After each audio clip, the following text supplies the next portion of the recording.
Hello and welcome to part 2 of a little road trip adventure here in Greece. This time I'm not alone. Anja, sag mal Hallo. Hallo.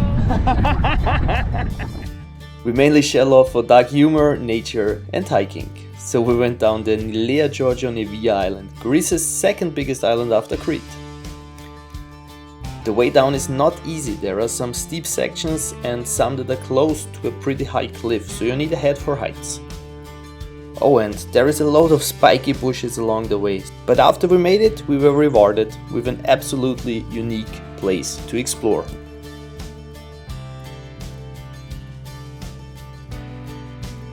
The Gorge's striking landscape include narrow passages, towering rock formations and verdant surroundings, making it a haven for hikers and nature enthusiasts.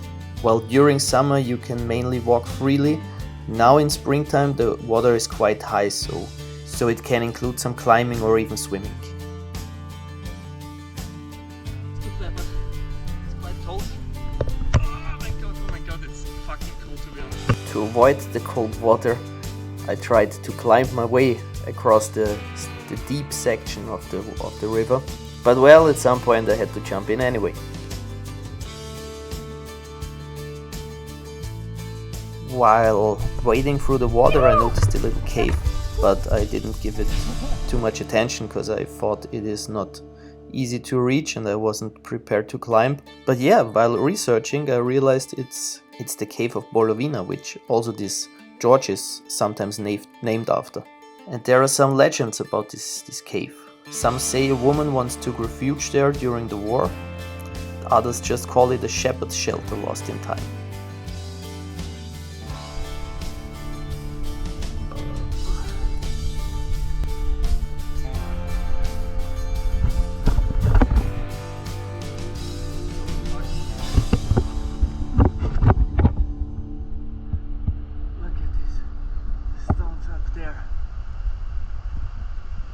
Crazy thread there forming a roof. This formation of the rocks, it looks so insane. Wow, this is such a crazy place.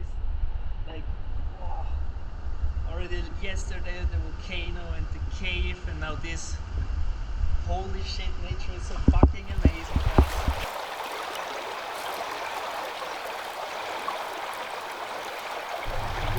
It's really windy in here right now. And there is a kind of cascade waterfall. So I think now is the time for me to turn around, because I'm actually freezing, like the water is pretty cold. Oh. Wow. But we have to check out this first, it's amazing. Wow.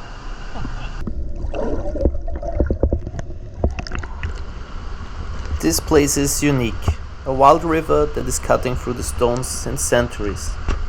Not too easy to reach, which makes it even more special. Rare to find places like this in a world tamed to death by humanity.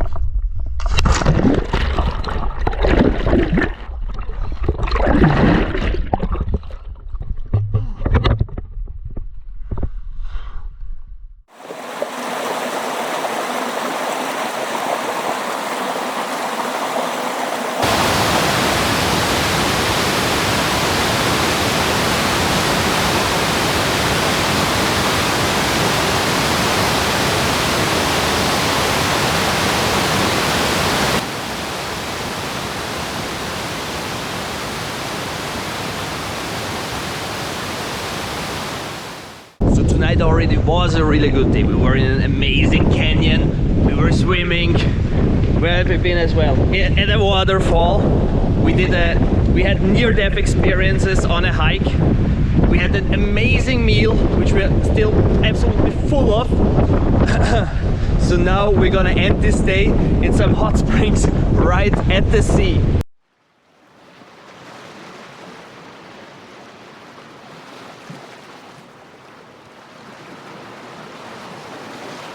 No better way to end an amazing day on hot springs right at the sea. See you tomorrow, guys. On the northern coast of Evia lies one of Greece's oldest wellness secrets, the thermal springs of Loutra Edipsou. Here, hot mineral water seeps from ancient rocks right into the beach. Sulfur, iron, magnesium, a healing mix, bubbling up from 3000 meters below the Earth's surface. The Romans came here, so did Aristotle. Today, it's still free. Just find your spot on the rocks, where the hot water meets the sea, and let nature do the rest. It smells a bit like sulfur, feels like a warm bath, and somehow it's exactly what your body didn't know it needed.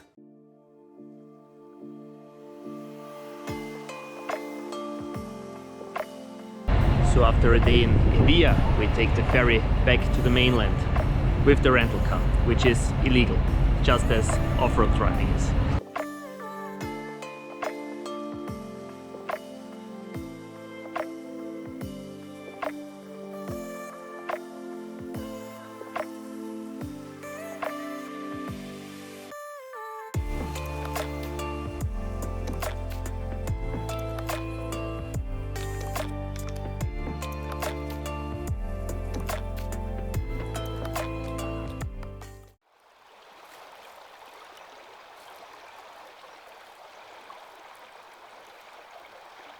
So we're in this little, very refreshing hot spring. It's not too hot, but it's really awesome warm. For a warm day like this, it's amazing. A lot of locals here. I don't want to film the whole place, I don't want to offend them. It's fucking amazing. It's one of the reasons why I absolutely love Greece so far. We have a lot of hot springs, amazing nature. It's fucking amazing, beautiful.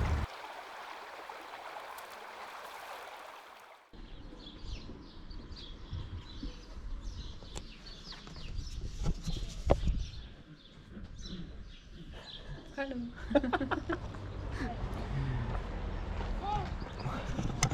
So many people. Delphi. Built on the steep slopes of Mount Parnassus, surrounded by cliffs and olive trees, it was once thought to be the center of the world. According to myth, Zeus sent two eagles flying from opposite ends of the earth, and where they met, he placed a stone, the Omphalos, the navel of the earth. This place was sacred to Apollo. The god of light, music and prophecy was said to have slain the serpent Python here, taking control of the site. People believed his spirit lived in the rocks, in the springs, in the winds. At the heart of Delphi stood the oracle, the Pythia. Seated in a trance, probably affected by gases rising through a fault in the ground, she spoke in riddles. Still, people believed her words came straight from the gods. City-states, kings and generals came here to make decisions.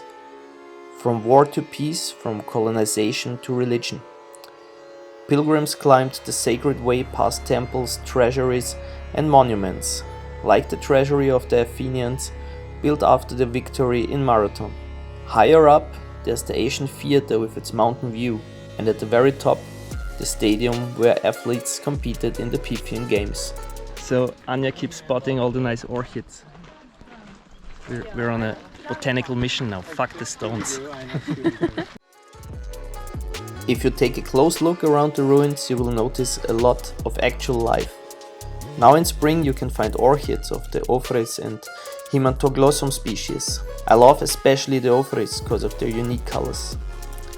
We also had the pleasure to enjoy rock nuthatches, many of them. These birds, close relatives to the Eurasian nuthatch, are architects. They build nests which entrances are bottle-shaped. They use not only mud but actually insects which they cannot eat to build those nests. Their chitin shell helps form these unique nests.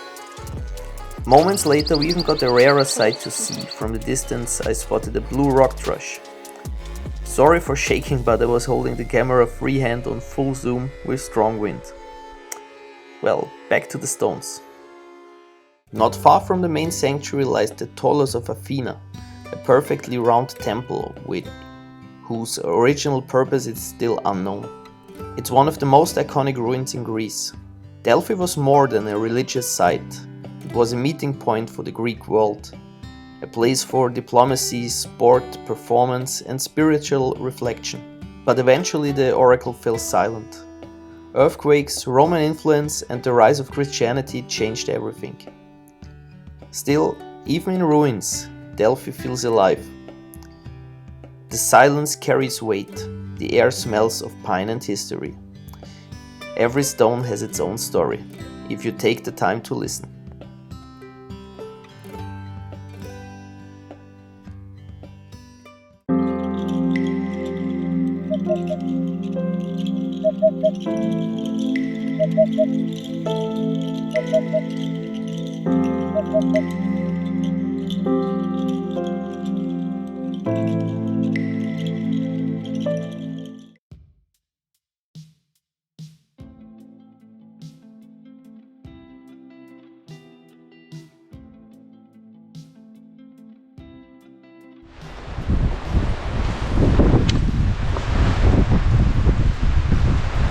Kermes oak. Ow! Pretty spiky. High above Delphi, hidden in the forests of Mount Parnassus, lies the Corician Cave, a place the ancient Greeks believed was sacred to Pan and the nymphs. You reach it by foot through thick fir trees and rocky trails, until suddenly the earth opens up. The entrance looked like something out of a myth, and maybe it is. Inside, the chamber rises like a natural cathedral, with stalactites dripping from the ceiling and silence so deep it hums. The cave was a place of worship long before the oracle of Delphi spoke her riddles. Here people danced for Pan, honored muses, and maybe even held rituals in the flickering light of torches. Some say it was a place of madness and ecstasy. Others say it was where nature whispered its truths. Today the path is quiet, but the feeling stays. Something primal, something old. The kind of place where myth and landscape still blur together.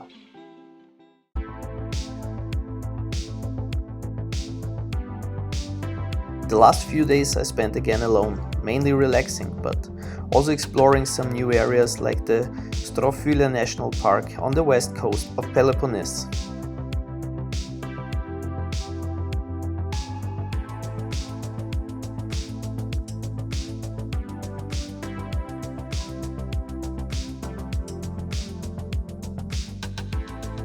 Now at the beach of the national park.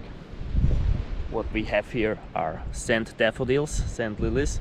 Maybe if you follow this channel, you know they are quite rare, a bit endangered. I think they only exist on the Mediterranean, parts of the Black Sea, and I think also parts of the Atlantic coast. There are my two new friends.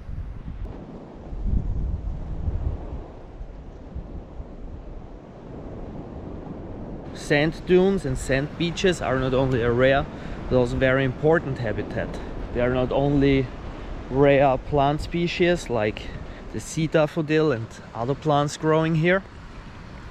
It's also a very important nesting site, for example the Celtic plover, a bird, or in this case these sand beaches here. They stretch out to 22 kilometers and they're a very important nesting habitat. Or caretta, the loggerhead sea turtle, which is a globally threatened species. So for the sake and survival of these precious and beautiful species, don't litter beaches and consider unaliving people who do so. 'Cause trash floating in the sea often leads to scenes like this.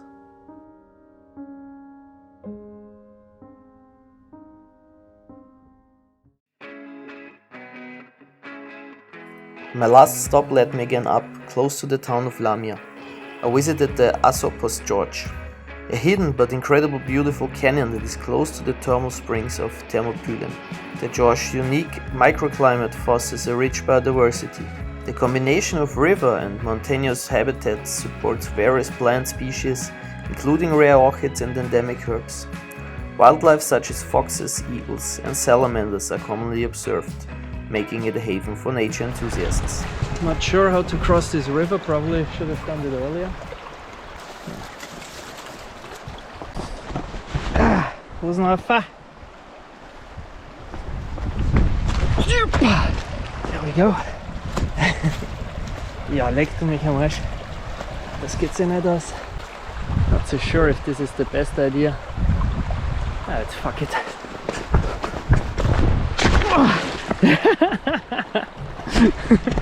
Yeah, well,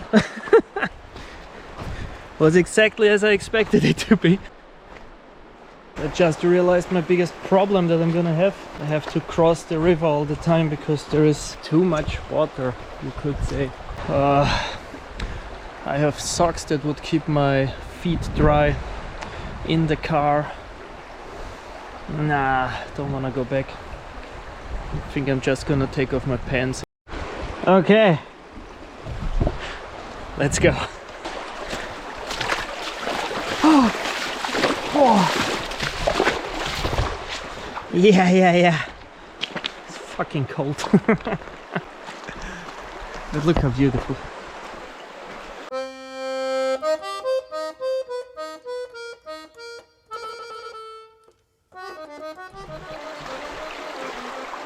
Here you can see Platanus orientalis. Leaves are just coming out. These are the seeds that are still on it, so from the last year.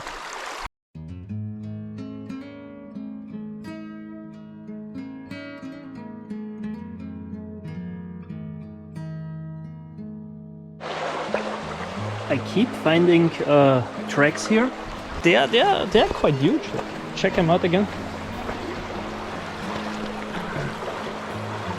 Yeah, maybe not that huge. Anyway, yeah. So in Greece, I can actually find a big population of golden jackals. So would make sense. Obviously, also wolves would make sense, but I'm not sure if we have wolves down here.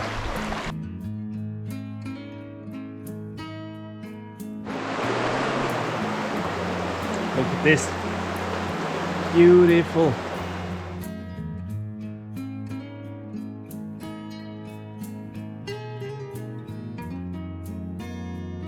Should have really brought these socks. It's super cold. I bought them for exactly this. And now I forgot them.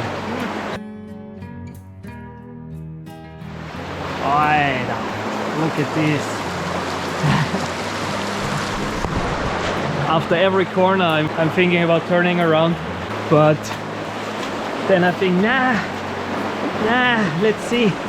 Probably there's another very beautiful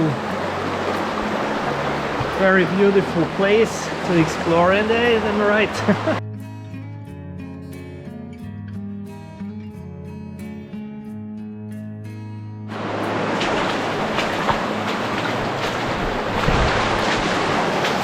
I love that shit.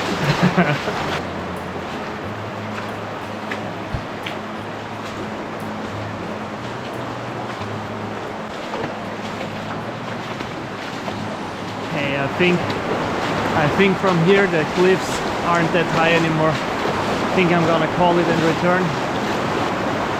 My feet are burning because they're so cold.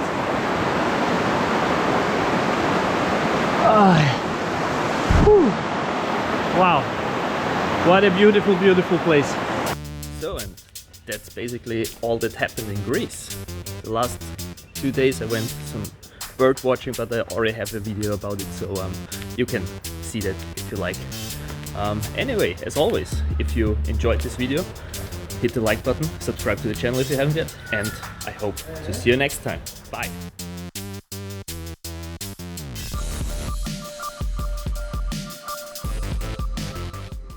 Was ich für coole Kinder.